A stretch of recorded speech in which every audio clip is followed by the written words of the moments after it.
long time. Thank you so much for making it again.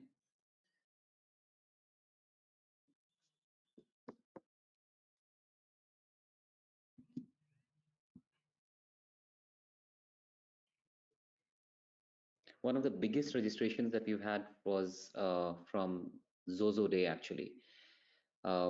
We had 15 people who registered from there, and I'm waiting to see how many turn up today. But yes, a big shout out to the Zozo Day team, especially because for your $30 million fundraise that happened just 2 days back. So guys, good job over and above from here.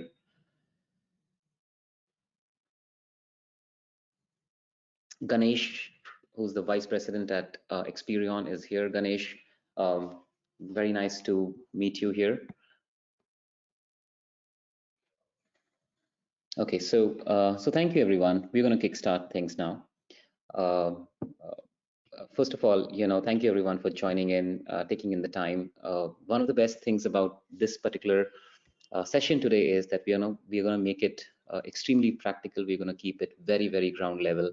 Like I said, prospecting, I've always believed, is one of the most toughest jobs in the entire sales cycle. And I don't think as SDRs, as salespeople, we are given enough credit oftentimes for all the demands and the leads that we generate. It is one of the most nerve-wracking pieces of the work that happens in sales, and that's why I think the moment we launched this particular masterclass, we had close to 200 registrations in just 2 days without any kind of paid promotions that we had.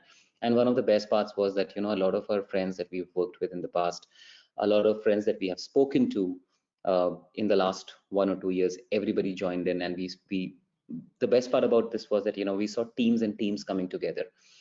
This gives me a sense in terms of how critical, how important this function is to each one of us and to our organizations. Now, in this particular webinar, before I kickstart things, I hate the word webinar, and that's why we are going to stick to the masterclass, keeping it like really, really real. I'm going to keep it, we have some data-backed insights, we have some quick takeaways. And one of the biggest intentions that I have is that you find things from today's workshop that you can take away, implement them into your prospecting cycle or into your marketing cycle, and start seeing the results of it. And give me a shout out in case you adopt anything that makes sense to you and something that has helped you build a bigger, better funnel from here on. Quick check before I progress. A few things that I would want to just mention here. A few housekeeping things. It's going to be 45 minutes session. There is going to be a chat box on the right. Please talk to us. Post your questions in the questions or in the chat box. I'm going to answer each and every one of them. In case there are any questions which we cannot get to, I guarantee to connect with you separately offline from here and answer some of your toughest questions. And the last thing is that there will be some giveaways at the end of it. So wherever you are, in case you miss it, in case you want to share it with your colleagues, etc., we're going to email the slides to you. I'm also going to email an email template and subject line ideas. That is a very popular book by us, by SalesEdge, that has known to increase the return rate of your cold emails by almost 30%. And in case you ever have any difficulty in implementing the template in your context, feel free to get in touch with us. There is absolutely no charge. We'll be very happy to help you and support you adopt that template. So the last thing here is, if you like anything from here today, if you like any of the slides that I'm going to talk about, or Irshad is going to talk about, or Raman is going to talk about, feel free to take screenshot, guys. Like don't hesitate. Just copy paste.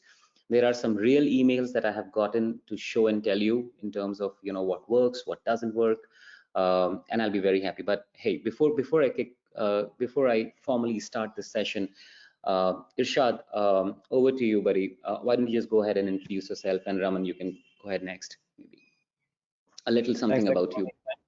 brief introduction. I think first of all, I would like to thank everyone who come together. A lot of sales folks joining together. It's like a great thing. It's going to be a lot of learning sessions. I'll be sharing what I learned. In the meantime, I would like to also understand what you know so that I can also learn in the session. As Bhavani mentioned, it's not going to be webinar. It's not going to be like some Gyan sessions. It's going to be like more like getting to know each other and sharing some of the things which we know. I'm Irshad. I head the SMB team for Freshworks for Europe. So I have been in this company from quite some time, from long time, I would say. So I'll share more about my learning and what I have been doing in this company throughout this session. So that's a short introduction about me. Over to you, Raman.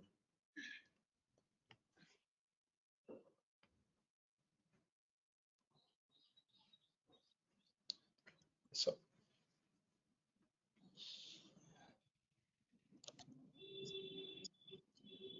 Raman, we can't hear you, I think.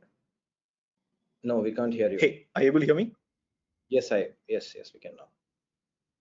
Okay, it's gone. Are you able to hear me now? Yes, we can. I'm so sorry. My internet seems to be super fluctuating, and it's the wrong time as well. Extremely sorry for it. All right, my name is Raman. I mean, like Irshad mentioned, I'm super happy to be interacting with all of you folks from across different functions, primarily sales and marketing. Like Irshad mentioned, like, yeah, to continue, basically, I'm looking forward to learning a lot more here through the session. Again, it's not going to be a Gyan session, like he mentioned. We're going to be focusing on interacting a lot and trying to see how, as a community, we can better the approach of be it ABM, be it inside sales, or be it sales in general, right? So a little bit about myself. My name is Raman. I've been working with Exotel for a little over 7 years. I handle their entire ABM charter for both domestic and international markets. So yeah, I'm here to share my thoughts on how we can crack this. So thank you, Raman. Thank you so much. So I'm going to dive right into the topic. The first thing is let's talk about how prospecting looks like now. For anyone today in this call, who has not been in sales and is still sitting in the session, this is how prospecting to C-suite looks like. Basically, there are like just 3 possible scenarios. One is you get a straight up rejection. Second, the most common scenario is you get completely ignored. And the third thing, which hurts the most probably sometimes, when you get access to a C-level executive and then you're just passed on to somebody else. So this is what prospecting in C-suite looks like most of the times. And our agenda today is going to be to help you navigate through this. Now, before anything else, before we kickstart in terms of, what are the good and what does the bad look like, we actually did. So at SalesEdge, we have built a tool called UpClose. UpClose is a smart sales intelligence tool based on AI, and it can record, analyze conversations across web conferencing, emails, CRM, etc., and gives you the kind of data points and helps salespeople basically get live pointers in terms of what's going wrong and what's going right in the B2B sales scenario. We analyzed 10,280 cold calls and 3890 emails to find out that 1.5% is the average success rate in the B2B tech industry for an average SDR or a sales rep. Now, this figure is highly skewed. It doesn't represent the right number sometimes, because this is skewed in favor of certain reps who, the top 1% or the top 10% of salespeople actually have a success rate of anywhere between 15 to 20%.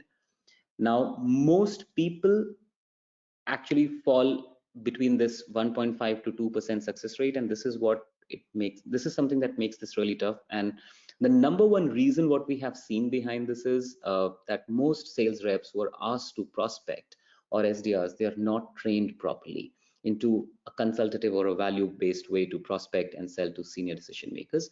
And today, every insight that we have brought for you is data backed, is backed in terms of what works, what doesn't, and there are going to be some very, very specific takeaways for you. So use these insights. But before I start talking about something else, I want to talk about one very, very specific topic, and that is a call opener.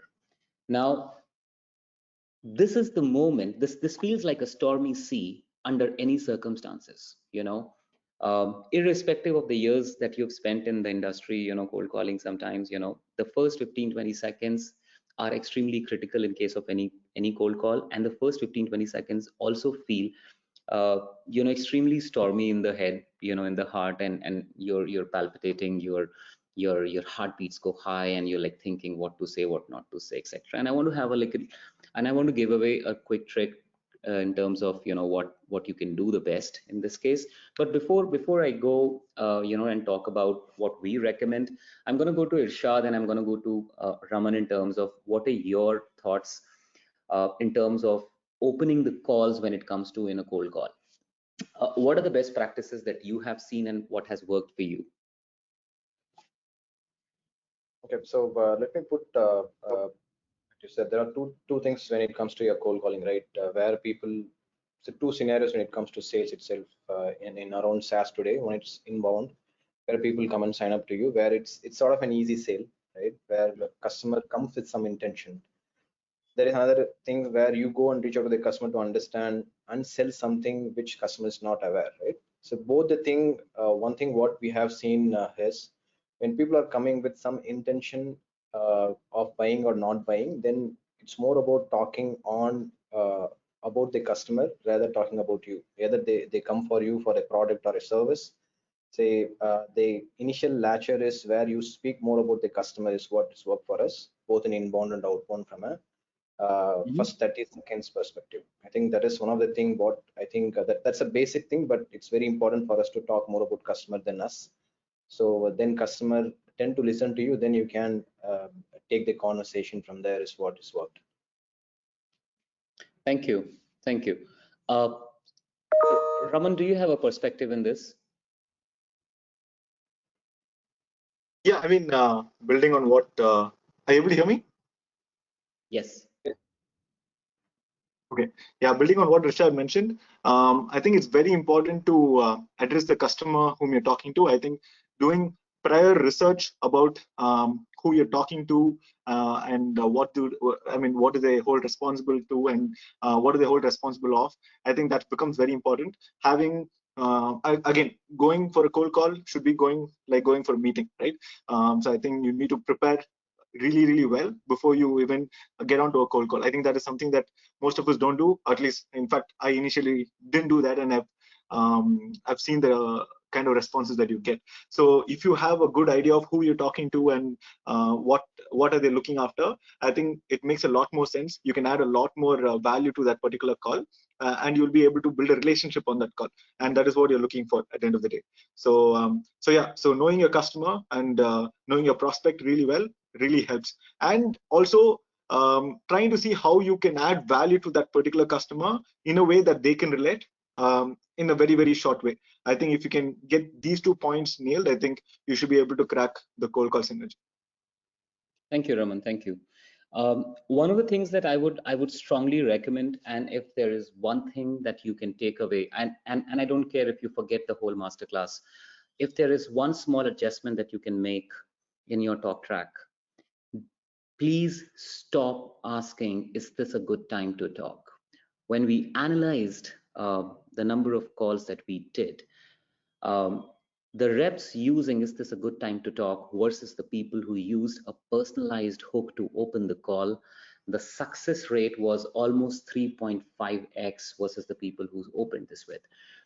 Let's just work on the basic fundamental principle. As salespeople, we are not the most likable lot, guys, right? And the moment you do something salesy, the moment you do something which is 1% salesy, and you go, the moment I hear the word, hi, is this Bhavani? Bhavani, I'm calling from this and this. Is this a good time to talk? The bell rings in my head that this is a sales call, and there is never ever a good time to have a sales call or a cold call. I strongly recommend, though this is one of the most commonly used, this is like a hard a hard-coded thing in our DNAs that we tend to, no matter how it's going to take you some effort to change this habit, because it doesn't come very naturally to us. And one of the first things that you would hear a lot of SDRs doing this is the first thing that we ask is, "Hi, is this Bhavani? Bhavani, I'm this and this from this organization. Is this a good time to talk? And I know that this is a sales call." What I recommend is, and data suggests that in any cold call, if you go beyond the first 15-20 seconds, then your prospect warms up to you to give you another 60 seconds. So hold your nerves, don't be in a rush. In the first 15-20 seconds, deliver your personalized hook. Raman talked about, it's important to research on a particular prospect. I strongly recommend, and this is something that we have been doing at SalesEdge very successfully. Internally, we have a success rate of almost 20 to 25% on our cold reach outs. I strongly recommend to deliver in the first 15-20 seconds instead of going and delivering your pitch in a fast-paced way. I would say, hold on, ask them, deliver a personalized hook, and stay away from this one particular thing.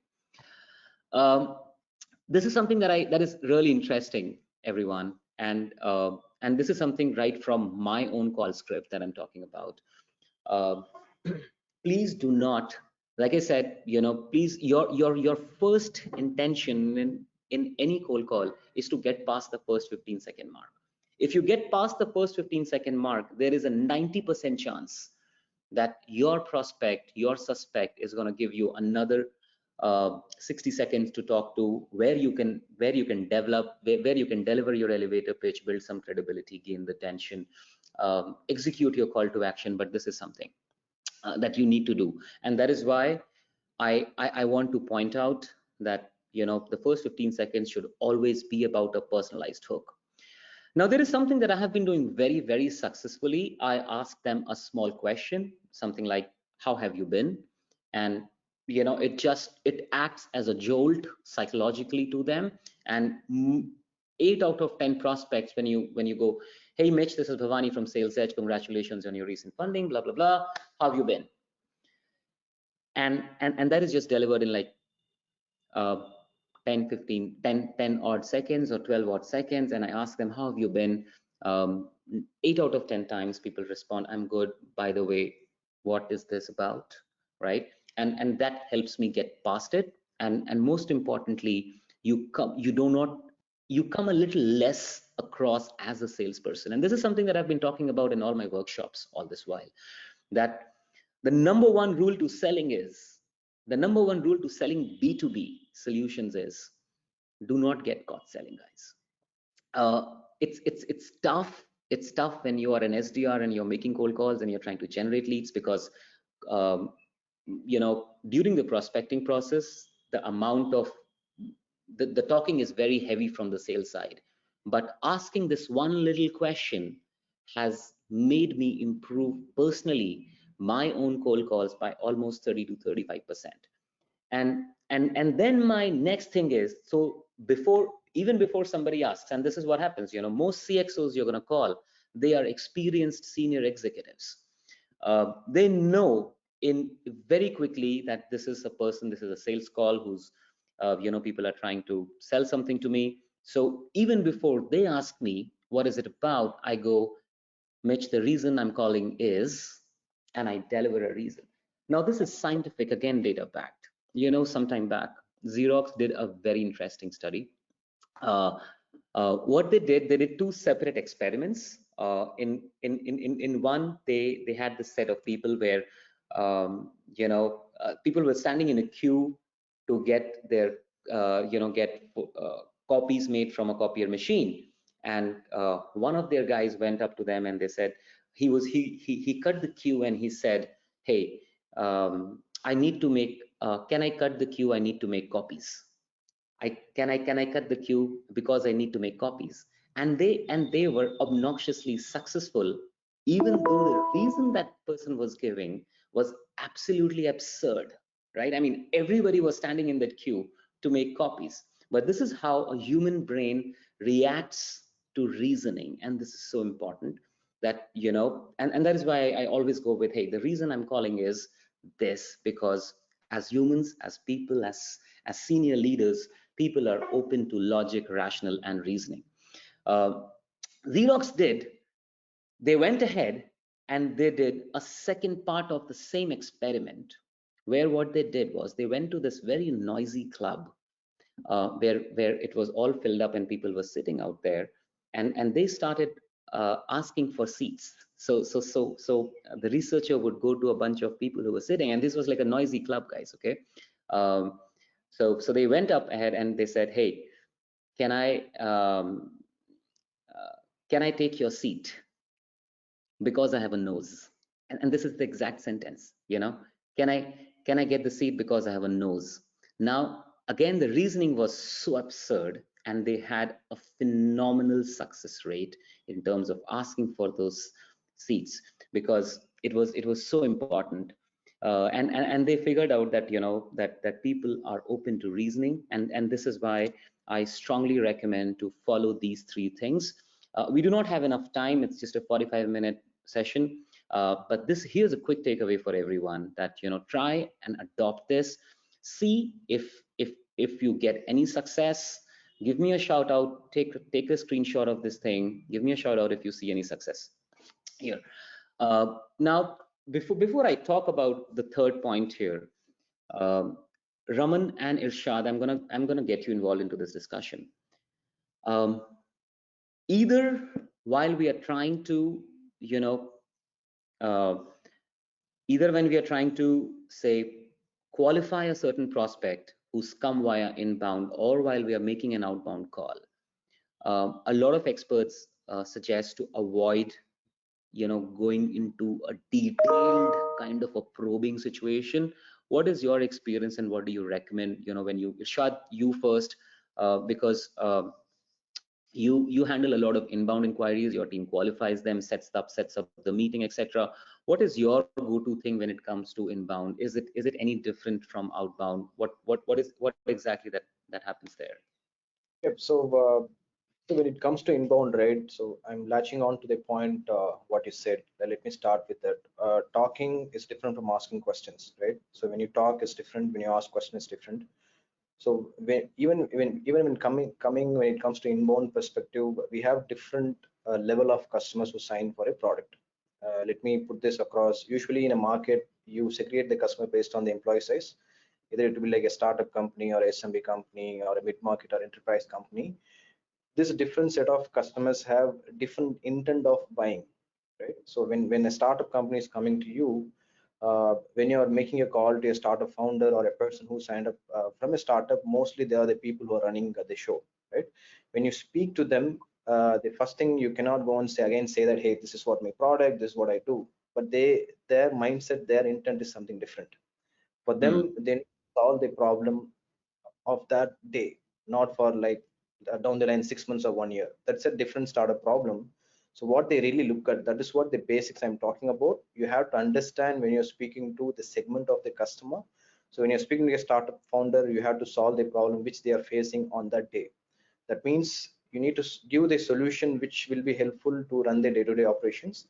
And since you are speaking to a founder, their problem is not only this problem. They'll have many problems, right? They need to make sure that the money is coming inside. They need to run their team. They need to scale the team.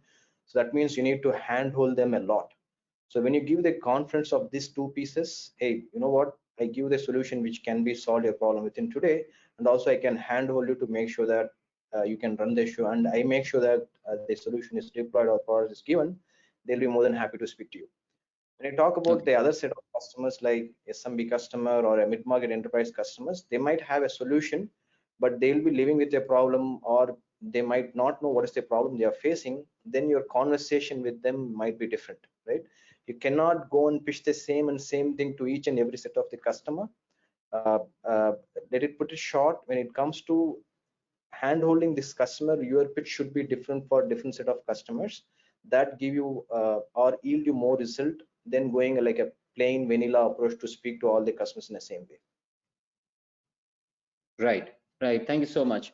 Just a quick check. I got a text saying that my slides aren't moving. Can you just confirm if you see you can see my slide. I can see the slide number 9 right now. Yeah, okay, that's the one I am. Tushar had a very interesting question.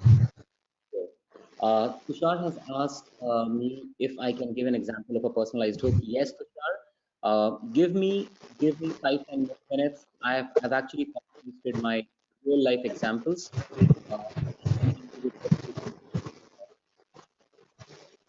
And there's some noise. Raman, I think you got to mute yourself, buddy. There's a lot of noise from your side. Thanks. So I'm going to give you an example. I've taken out a few real samples from my own playbook. I'm gonna share a sample of a personalized hook. These are both successful emails. And something that we got in results. Okay. Now I have moved to the next slide. Avoid the deal. Sorry. I'm going to talk about avoid the discovery trap here, because one of the key mistakes that a lot of sales rep make eventually is we get into the trap of asking a lot of questions, and this is not just their fault, because this is driven from a lot of senior leadership as well, that hey, we have a 1 2 3 4 5 6 7 8 criteria where you have to ask these prospects these questions and then qualify them. Now, one thing that we have to really firmly get inside our heads, that the objective of a prospecting call, an outbound call, is not to sell the product, it is to sell the meeting. I would rather do my own personal research in the background and figure out if the prospect is the right prospect or not for me to talk to and do business with, look at some publicly available data and be confident if this is the company that I want to work with or not, be it the employee size, the industry, funding, revenue, etc. Have some basic 4 or 5 parameters. And when I'm into a cold calling session, I do not make it last more than it has to. I mean, in there, the whole agenda really is to gain the attention, build some credibility, deliver my value proposition, and execute my call to action, gain that meeting, and that's it.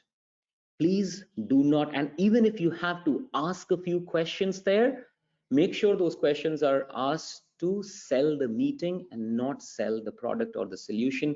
Remember, this is a prospecting call.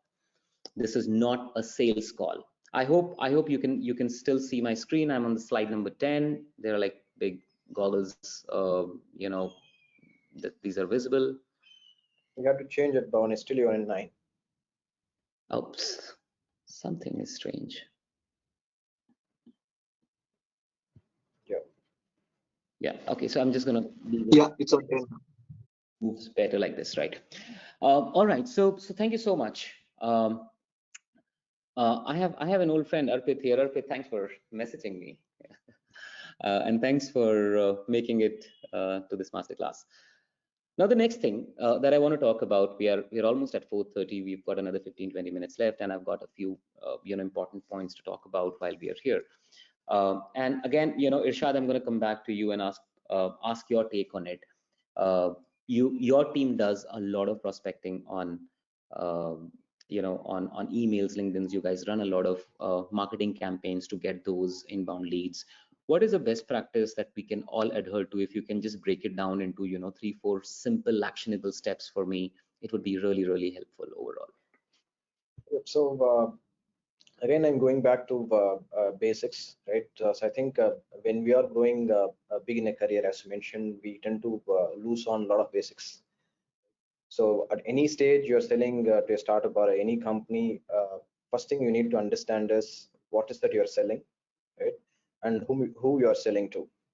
So without understanding these two basic things, and if you're going and talking about same again vanilla emails and talking about, hey, what so and so, and I think in most of the emails when you're starting the career, first line what you say is, hey, what, I am Irshad, I'm so and so, I'm from this company. I never see a lot of response coming from those emails. It's when I ask to write emails to a prospect or a person who signed up for a product, I'll talk more about the intent of their sign up. Usually my first emails goes with an intent of sign up. The last line I ends with who I am. Right? So that's some of the thing what when it comes to email perspective. And moreover, as we are a product company, we know that what the customer is using inside the product. Most of the time we see that what is the different things what you have done when it comes to journey of a sign up of a customer. So where he landed and what he looked for and why he signed up for, what the company is, and what size of the company is. Based on that input of the customer, we change the emails, right? So if he's looking out for something very, very particular on a product, or he's trying to address something based on their vertical, based on what they do, we'll try to pitch in those aspect when we are doing up a follow-up emails. So usually this a lot of latch, and their intention of coming back to us is higher than you are sending a generic emails to different set of customers. This is when it comes to email. Yeah. Got it. Irshad, one question for you has come from Ankita, who's from TVS Next. Ankita is saying, what if we connect to a CTO and he directly asks to share some material, and he says that, only after looking at that, I'm going to come and talk to you.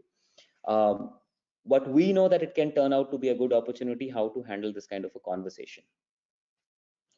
Okay, so see, most of the time when people says that material, that means they don't have the immediate intent to buy. So let me put that way, right? Suddenly someone is asking you, say that, hey, if someone is asking very specific question, saying that, hey, can you please share this piece? That means there is some intent. Someone is asking you, saying that, hey, please send me across your deck. So most of the time, in my experience, what I have seen is these people never come back most of the time. Otherwise, there is some hidden. That's the reason I'm saying that when you even speak to a CTO of a company, and okay, again, it boils down to what size of company. But the question that Ankita is really asking is that, if a CTO tells you to do something, you do that thing, right? And what she's saying here is that, if I call him up and he says, hey, you know what, why don't you do one thing, send me a little something to read about your company or solution or over an email, I'll look at it and get back to you. Yeah, now I'm coming in that situation, what next to be done? See, I'm saying, like, that's what I'm coming to, right? When you are sending the PPT, it's not only about the content what you send. On top of it, you need to tell them that what's the value addition you're going to give, right? So when you talk about the different size of company, as I earlier mentioned, different companies have the different priorities. Let's take, if you're talking to a CTO of a larger organization, that means they might have a well-adopted solution in place.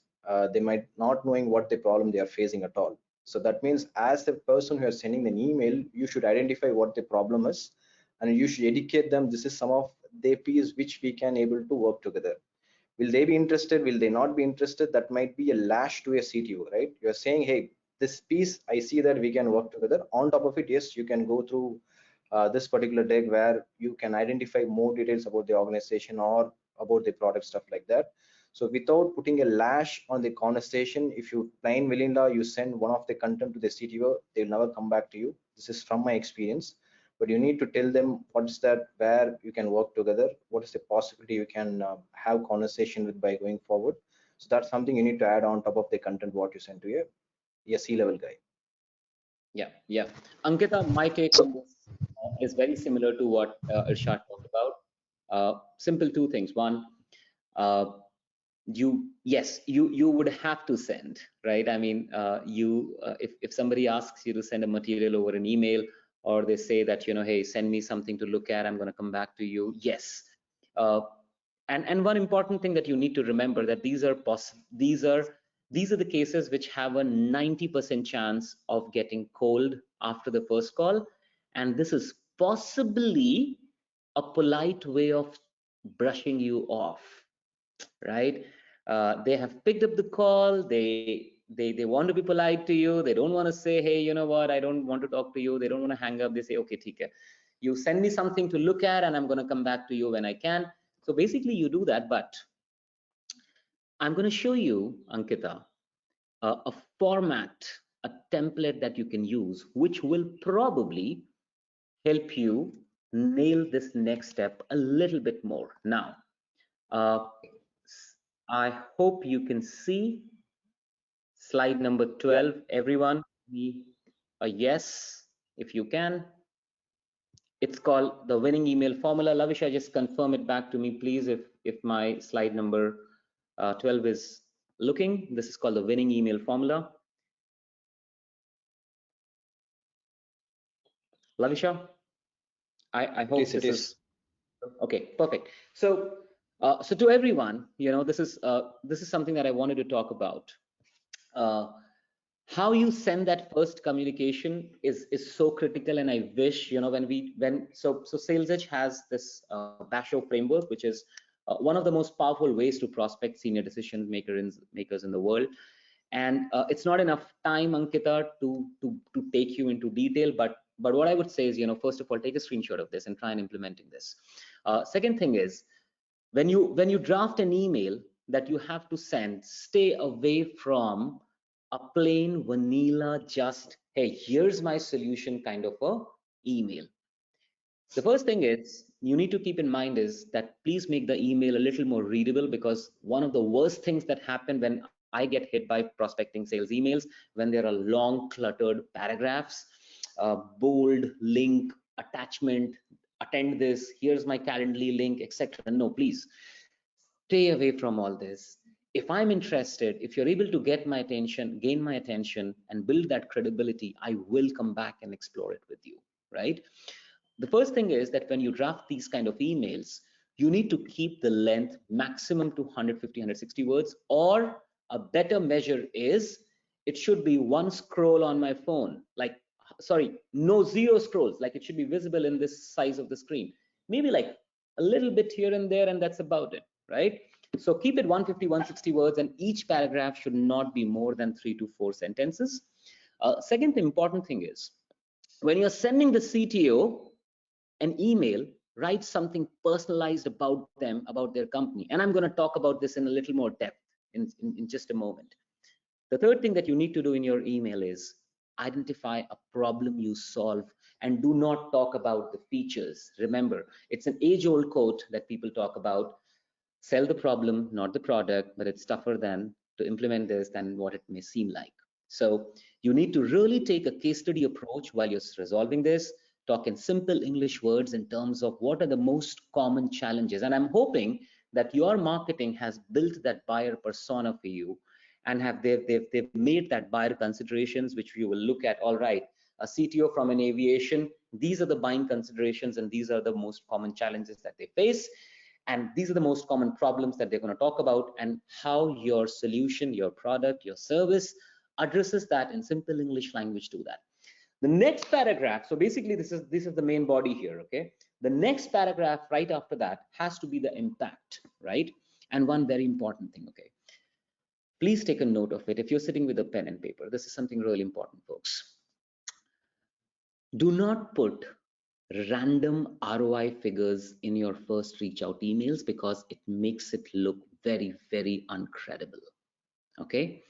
An ROI number without a context, it means what is the context, right? And I mean, I've received emails which says that 10,000% increase in this and a 200% increase. It just, and believe me, most senior leaders, we've got the EVP of Intellect Design here sitting in this particular masterclass, and I can tell you with guarantee that most senior leaders have a way to see through this, okay? So do not use bland ROI figures in it unless and until you're giving a solid context to it. Use a case study approach here, and the email templates that I'm going to share with you has very good samples in it, built in it as well. So just copy paste the whole thing and see if it helps you. And the last thing is about the CTA, guys, okay? Data shows that asking for a conversation and checking for an interest, you will be able to execute your call to actions way better. Now, let me show you. Now, this is straight from my inbox, okay? And to everybody who's asked me this question, I think it was, I think it was somebody in the beginning who asked me a question if I can show a sample of a personalized hook. Now, this is a sample of a personalized hook, guys. Take a screenshot if you have to. Now, this is an email that I sent to a very senior exec of a large global Fortune 500 company in US. And something that I talk about, and this is something that I get an objection very fast from all my participants. And when I say that, hey, you need to customize, you need to personalize the email, we do a very lazy job of personalizing.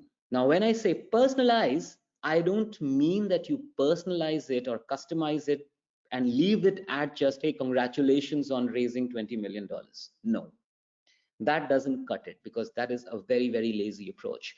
So here's what I said straight, very forward. Hey, Dave, with 160 million B2B records of purchase intent, this would further strengthen Dash's ability to target and market more efficiently. This was an acquisition that they did. Congratulations on that. And then comes my second and third paragraph, where I'm trying to put my ask. So in the second paragraph, all I'm doing is I'm probing towards a problem that I and my organization helps most senior leaders solve, which is a structured consultative way to sell, right? And I say, hey, you know what? In most acquisitions, when companies come together, salespeople often struggle with selling integrated portfolios because they need this now. And then I say, hey, the three things that they really fumble at is: one, building a CXO level funnel; second, stitching integrated solutions; and third, upselling in key accounts. And then I talk about why this is, because your average buyer has 300% more unread in emails, blah, blah, blah. And then you see I've put some of my clients and how we've helped them improve. And look at the CTA that I'm talking about here, right? I'm asking for a conversation, I'm asking a question, and I'm not going heavy on this, gentlemen, and saying, how about Tuesday, 11 a.m. next week? Here's a link to my calendar, let's talk. Can we connect? No.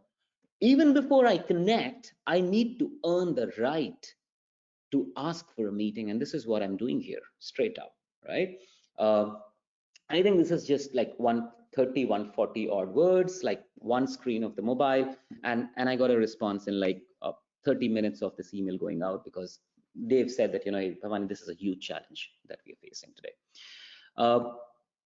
Now, so this, if you this particular email, if you club it with the winning email strategy, you will see a lot of connections here, and you would be able to customize it. But this is easier said than done. So please reach out to me if you have to, guys. How do you contextualize and customize this in your context? I'll be very happy to support you and help you. All right. Irshad, the next big topic that we're going to talk about is LinkedIn. And of course, this is something that a lot of our, a lot of folks have asked us as a build up towards this workshop, that how do I make my LinkedIn more effective? Because a lot of our clients and prospects and a lot of folks who are sitting here have invested in LinkedIn Premium solution, which is a very expensive solution. And very often people are not able to get the ROI on the LinkedIn investment because, I often hear that, in-mails don't work, my connection rates are low. Anything that you want to share with us on the best of the breed behavior on LinkedIn, by the way? Okay, so as you rightly mentioned, it's very expensive when it comes to Sales Navigator or whatever the solution you use when it comes to LinkedIn. And if you talk about our business vantage point, we are more heavy inbound business. We build the business that way, and when it comes to SMB, we are heavy inbound and a little outbound. When it comes to mid market, we are heavy outbound and little inbound. That's how it works in our organization. So going back to specific to LinkedIn, since there is an intent of something when it comes to our product, we see a lot of response rates, right? So again, starts with in-mails, that is very limited, but when it comes to a salesperson perspective, it more works out when you have connection. And when you connect with people, they intend to respond back to you, then you are sending a lot of in-mails. So that's what I have seen here. So since it is one business, they making connection because they are aware about what they signed up for. So we see there is good response when it comes to connecting people and responding back. So that's what we see when it comes to running the business in Freshworks. Perfect. Raman, thank you for coming back. I know troubles. Can you try and weigh in on this topic, please, in case you have a stable connection now? Yeah, definitely. Yeah, I hope you're able to hear me. Again, once again, extremely sorry for the bad internet connection. Adding to what Irshad mentioned, like emails have, again, from personal experience, emails haven't really worked as much as far as sending direct connect requests to your target prospects. But again, sending connect request, empty connect request also doesn't really work. When you're actually sending a connect request where you get to put a short message, when you make that short message extremely contextual, I think that helps you get that first connect request, and then sending them a message always works. I think that is one takeaway that I've seen with respect to LinkedIn outreaches. But again, there are a lot of tools out there which actually helps you scale the number of LinkedIn connect requests that you can send, LinkedIn messages you can send, apart from emails, which has also been useful to me. If you ask me, I think there are a few tools out there like say Dripify and etc., which actually do this. But again, only if you are able to have context on every prospect that you're reaching out to, and if you limit your number of connect requests that you send on a day. So I think these things, again, if you have to talk about specifics, these things matters. And of course, LinkedIn advertising is a big thing. I'm talking purely about outbound outreaches. Ads also help in a huge way, but if you're looking at ads more from a nurturing point of view, I wouldn't say from an ad point of view, you'll be able to generate direct leads. But I would say your ads work as a great nurture campaign from a nurture campaign perspective. On top of that, when you actually do a direct outreach campaign, I think that's when you'll actually get a lot of response. Okay, thank you. Thank you, Raman. Thank you. So I think that makes a lot of sense. Here's something very specific for everyone. You know, something that we have an IP on. You know, and you know, this is something which and I want to do a 2-week challenge with you, everyone here on the call. Take this, copy this template that I'm going to show you in about 5 seconds from now. Run with it. Try and create some samples around it and send it to minimum 50 odd contacts. Okay, if you want to, you know, run it past by me, connect with me on LinkedIn, show me your pitches. Sooner or later I'll be able to edit, come back and spend some time with you, maybe, you know, send the corrections over an email in any shape or form. But I want you to try this out. There is something we call as a staggered approach on LinkedIn. And before that, I think there's a question from Meghna. Yes. So Varsha from Indium Software is asking if there is any sample of LinkedIn Connect messages.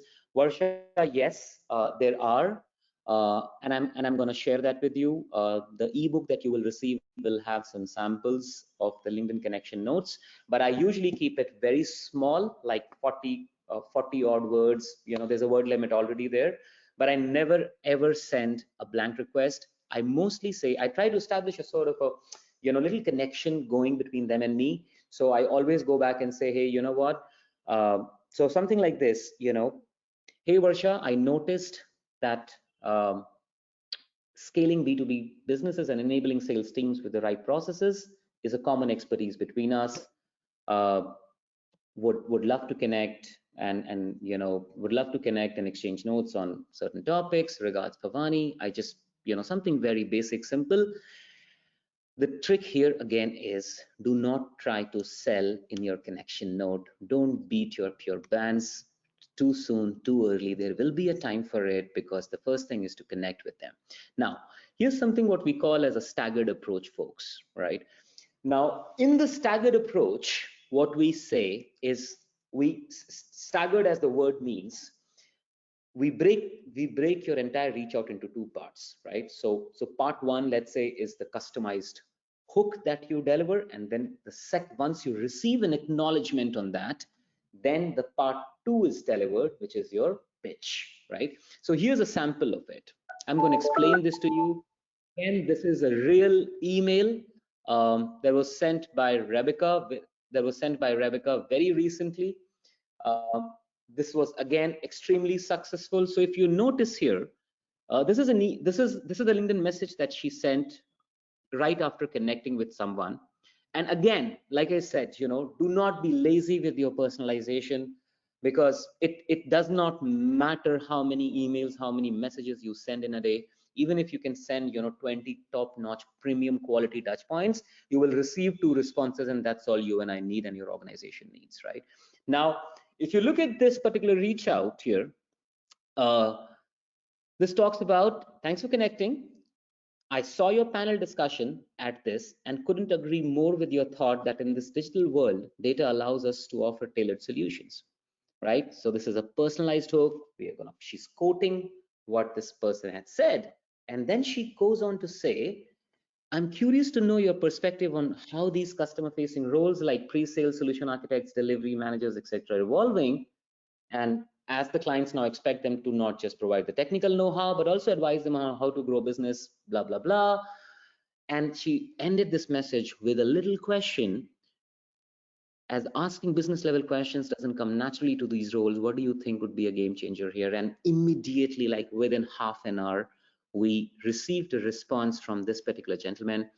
He said, here's my email. This remains to be a big problem area for us, and we are trying to improve our closure ratio, and we want to have our customer facing tech people adopt a more consultative mindset. Can we talk? We closed this deal in flat 7 days, one of the biggest deals that we did in the history of SalesEdge, by the way, purely from LinkedIn. This is exactly from LinkedIn. This was so powerful, the staggered approach, that the next one where we had to pitch, we did not have to pitch, because this guy said, hey, here's my email, connect with me on LinkedIn, connect with me on an email, let's talk, right? I'm just looking for any other, yeah, so Meghna, there is a question from you on the subject lines. I said I'm going to share the ebook, and you'll have some very powerful subject line ideas mentioned out there. So take this approach, see if you can tie it in one of your emails for yourself. But like I said, again, this is not going to be easy. It's going to wrench your brains. You would need a little bit of a hand holding. So talk to me if you have to. We will talk, and we will help you contextualize this in your scenario. Okay.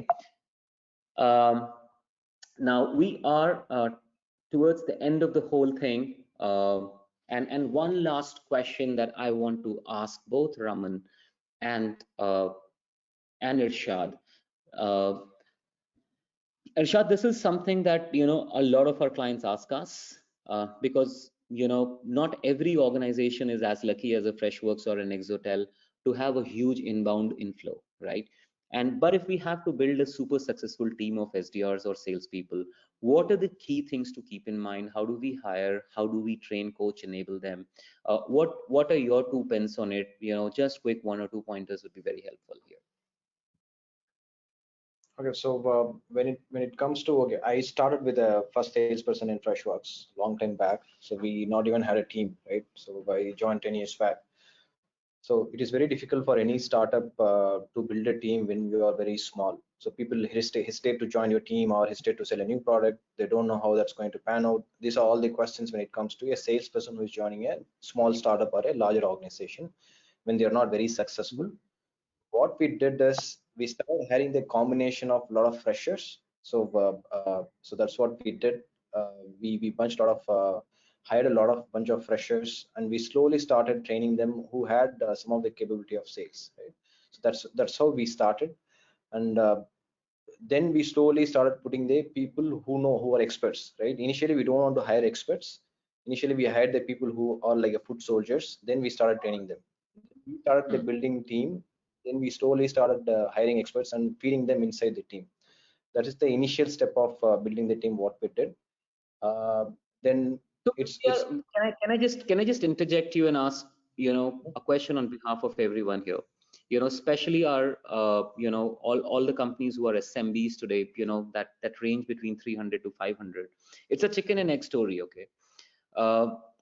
And especially if you're a services company, this is really tough, because it's one thing to sell a very sexy SaaS product, and it's another thing to sell a services business in the US or Europe or anywhere, right?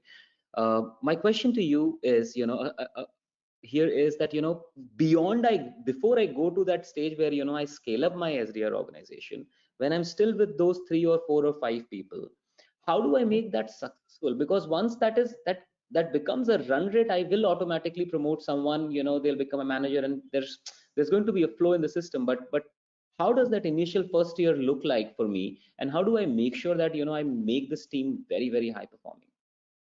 Okay, so I'll give one very specific tips when it comes to initial days of any sales team, right? When you're starting a team, I think the first initial sale made by founder itself, right? They might be having a few customers, or they might be having a set of customers who will be like very particular, right? So one of the biggest mistake when we do, we are not able to relate the customer with the equal set of customer base. Let me put it very precise. Let me talk about, when you go and talk about a company who are very small, a startup, you're going referring the startup company saying that, you know what, my customer, I am selling, or I sold the product to Tata, or I sold the product to Reliance, right? So the person who are speaking to will not able to relate to Tata's or Reliance. Let me put that first.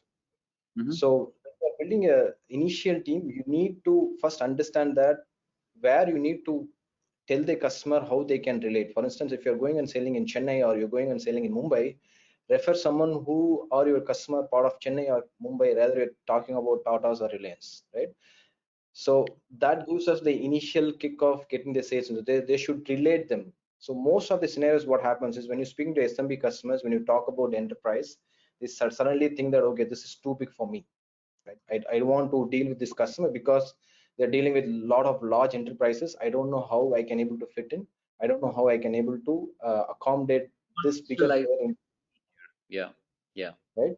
So when you're running a small team, you need to understand that, are you able to relate the person who is in front of you?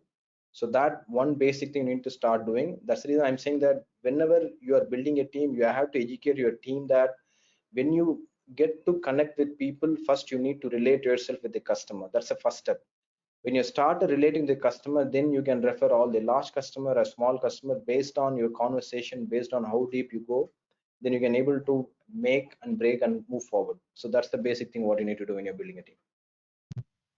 Perfect. Raman, would you like to weigh in on this one, please? Yeah, I mean, something that I have noticed, I mean, in fact, giving a little insight, when I actually joined Exetel, we were like about 40-50 people team, and now we are almost 1,000+ team in the last 6 to 7 years. And in fact, most of this growth happened in the last year and a half or so. And in fact, what I have noticed is it's a concept of having generalist and specialist in your team. In fact, what I've noticed is when we started off initially, we had someone in sales or ABM or marketing for that matter, who could take care of a long part of the process. That is, be it prospecting, be it reach outs, be it qualification. The entire process was taken care by 1 or 2 people, right? And then the next process is taken care by 1 or 2 salespeople. So that's what worked for us initially. But as we start scaling up, I think something that worked for us is, now that we are scaling up, we have a process, and now you know exactly what are the specialists you need at each stage of the process. Then you start hiring specialists. So I think having a generalist and a specialist approach is something that has worked from growing from a startup to say a mid-scale or even a large-scale company. So I think that's something that I would like to add in what Irshad said. Thank you. Ravi Mudhol asked a very interesting question to me. He's asking how to fetch enterprise level leads. Now, Ravi, and he asked me, what is the preferred method there? Is it cold calls or is it email? So Ravi, here's what I recommend. Both are important. Your 85% contacts respond in the 3rd touch point. So please do not rely on one particular channel. You need to make it a 5 touch point strategy. You need to touch every prospect at least 5 times minimum in your sales cycle. All right. This is what I recommend very strongly. Let's say if your starting point is email, you start with email, you go to 2nd touch point email or LinkedIn, then you do a phone call, then you go 3rd again email, then you go phone call. and you basically have to do this, and in between somewhere you touch them once or twice as a part of your marketing campaign as well. They get hit by a newsletter, or they get hit by a drip campaign or something. But there is the key to enterprise level leads is, one, the premiumness of your conversations, be it a phone call, be it an email. The premiumness of your every touch point has to be there. And second, do not overtly rely on one single channel. One thing which we have experienced very significantly, in fact, Raman happens to be one of our existing clients. We have a lead generation business for Exotel that we have, some of our support Raman's organization in terms of lead generation. One of the things that we have seen work very successfully in India and abroad in US geographies are video emails. Now, it takes a lot of guts for somebody to create that video email. It's not going to come out to you very naturally. You need some handholding, you need some training. But in enterprises, we've seen with some of our reps, we've seen video emails work really well. So I strongly recommend at least a 5 touch point rule, go multiple touch points. I'm still getting some questions here. Kumar, I'm sorry, we are running out of time. But Kumar, why don't you do one thing, everybody? If you liked anything about this particular masterclass, please connect with me on LinkedIn. I will answer any questions which are left right now. Also, you can tag us, take screenshots, give us a shout out on LinkedIn. We'll be very happy. That's going to help us a lot. Well, thank you so much for coming here today. The recording will be available to you to listen to this again. I'm going to make sure that you have the deck if you want it. I'll get the deck email to everyone.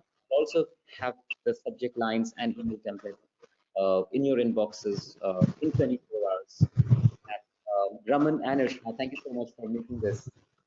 It was fun chatting up with you, and I hope that everyone else you made your time worthwhile. So yeah, thank you so much, everyone. Thank you, guys. Thank you.